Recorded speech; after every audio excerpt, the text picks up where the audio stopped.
So, thanks for the opportunity, and again, like the previous speakers, I'd also like to take the opportunity on the final morning to thank the organisers of this tremendous event. From an overseas visitors' perspective, you've put on a tremendous technical program, but also a great celebration of animal breeding, and I think that's important that we celebrate together as well, and last night was a good example of that. So thank you to Brian and your organising committee, and it's a pleasure to be a small part of the program. My part of this paper is quite brief. It's from the perspective of Dr. Robert Banks, who works for an organisation called Meat and Livestock Australia, the logo on there. Meat and Livestock Australia is responsible for investment of industry funds, meat industry funds, beef and lamb, for marketing and for R&D. And the paper explains more detail in the paper than I got time to present here, but the paper explains the sources of that income and how that's funded. This slide here represents some analyses that was done some time ago, now 10 years ago, by a group of economists in Australia, where they're essentially analysing the rationale for investment of public funds in, particularly in genetics R&D.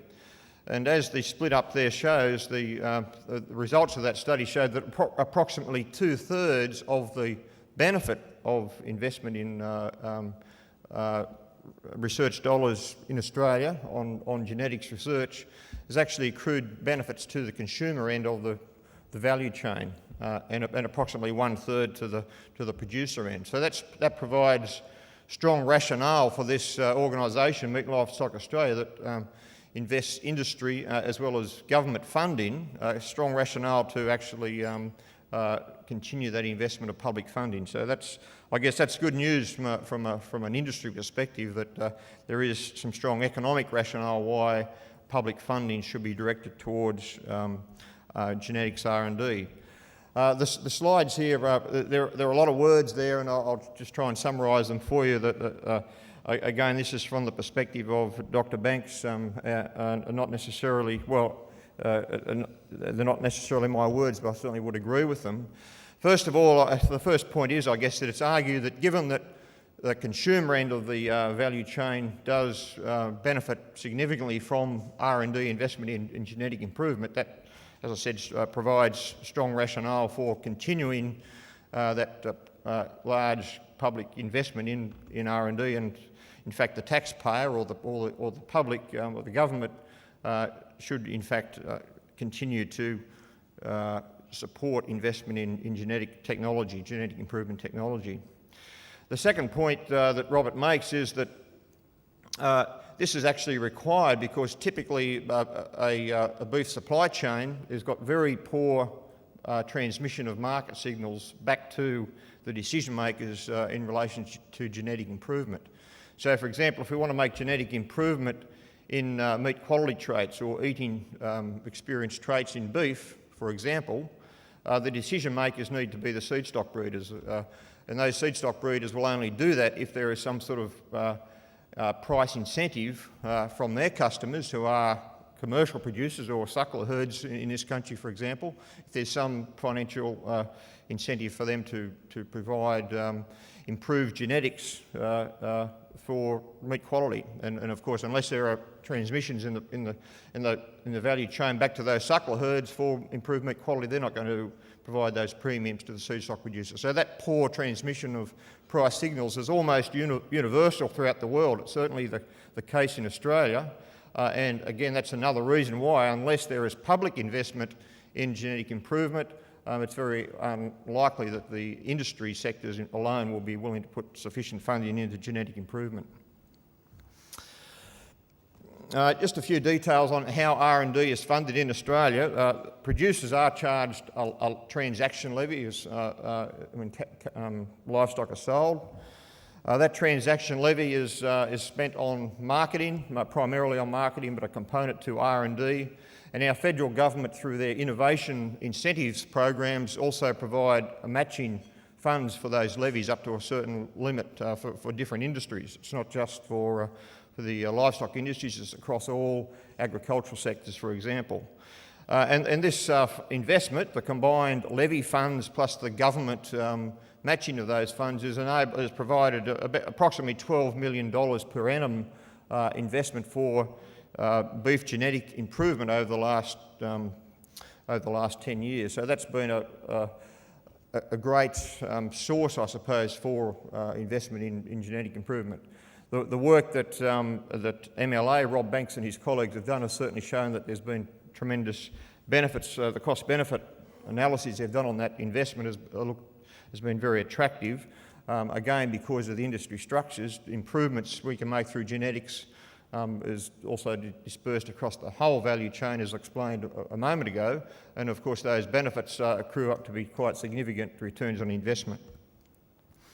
The final point that Rob makes on this slide is that there are some limitations to this approach, though, where the R&D is done at that generic level, and I suppose myself, I work for a breed association in Australia, and from my perspective, I suppose, we can access some of that funding to do R&D. My particular organisation spends in excess of $2.5 million a year on R&D, which is a significant portion, well over half of our, in fact, well over 2/3 of our total budget on breed development and research. Now, we don't have access to those public funds directly through levy funds in particular, but we can get access to some of the government incentive money also managed by MLA. So in that case, when you have a breed association directly funded for doing R&D, like in our case, you've got the users using that, the results of that straight away. So the benefits are realised much more rapidly. And in my previous career, prior to my work as a breed association executive, in fact was in R&D management. And one of my frustrations as a public funded R&D person was the ability to keep my R&D team, I suppose, focused on research that's going to have direct benefits for the end users.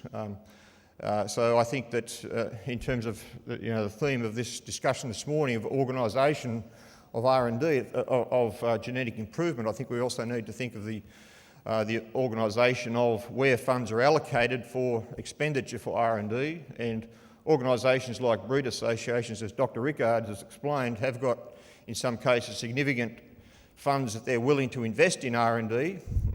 If those funds are matched also by public funding, we can get a much better outcome in the end. And I guess in Australia we're attempting to influence the people who control these funds to provide funding at that more user interface level as well, which I believe firmly provides a much greater adoption of the outcomes and hence an improved economic outcome of that investment. So Robert also makes the point that I guess particularly in the age of genomics and new technologies, the funding needs are changing, and it's come through in a number of talks at this forum and in previous ones I've been to in recent times, that particularly in the days of genomics, we need to also, or we in particular need to be looking at the funding of collection of phenotypic information, particularly for hard to measure traits. In Australia, in the beef industry, for example, we do have an initiative we call a Beef Information Nucleus program, where we have been able to attract some government funding to assist organisations like my own to run large progeny test programs, where we're able to collect, with the funding available to us, we're able to collect data on some of the difficult to measure traits like feed intake and efficiency, and detailed meat quality traits as well. Types of traits that wouldn't normally be affordable to be measured through a normal progeny test or breeding program. And we believe, my organisation, Angus Australia, and like organisations in Australia, firmly believe that that's the best investment that we can make at the moment in terms of ensuring that we're well positioned in the future to be able to utilise developments in genomics and DNA down the track, such that if we've got the phenotypes on the difficult to measure traits and DNA stored, we'll be in the best position to be able to capitalise on the developments over time. So funding models, fortunately groups like Meat and Livestock Australia have recognised that, and they've been willing to assist us in securing that government funding. No levy funds, no industry levy funds in fact go into this research, but there is industry funds going into that research via the Breed Association involvement. So I suppose some of the R&D components that Robert believed was important for sustained genetic improvement, and I'll go through these fairly quickly because I think they're very compatible with the objectives of ICAR and Interbeef. Performance recording standards need to be in place and continually modified and improved over time. We need to do parameter estimation work continually, including the genomic analysis, understanding the relationships between the genomics values and our phenotypic information, continual improvement of genetic evaluation technology and methodologies over time, and that's obviously been an ongoing task, but as we get more and more masses of data and with increased computing power, it enables us to run models that in the past we could only dream of, so that requires a continual development of our methodologies. As I mentioned, investment in recording those hard to measure traits, and in particular that's an area where international sharing of that data would be particularly useful because it's very expensive to measure those traits and collect that information. So if we can look at ways of sharing that information globally, I think that's particularly important and more important into the future. And optimising our genotyping investments, again, similar to optimising our investments in collecting phenotypes, also at the genotyping level as well. And I know from, again, in the community that I work in at the moment, in the global Angus community, there's a lot of discussion in terms of how we can best exchange genomic information so that we're not regenotyping animals that are used globally across the world. So I think the final point that, we'll find a couple of points that Robert makes here is that there's certainly a role for ICAR to explore the full range in which ways of international exchange and dialogue and collaboration could continue, and ICAR provides an excellent forum for that. And I suppose the final point is that as our computer power increases, the limitations in the future is not going to be computing, etc., as it has been sometimes in the past. It's really been having availability of that data, that phenotypic data, into the future to enable us to accelerate our rates of genetic improvement. So thank you, Chairman, and I hope I've done Dr. Banks justice in conveying his messages.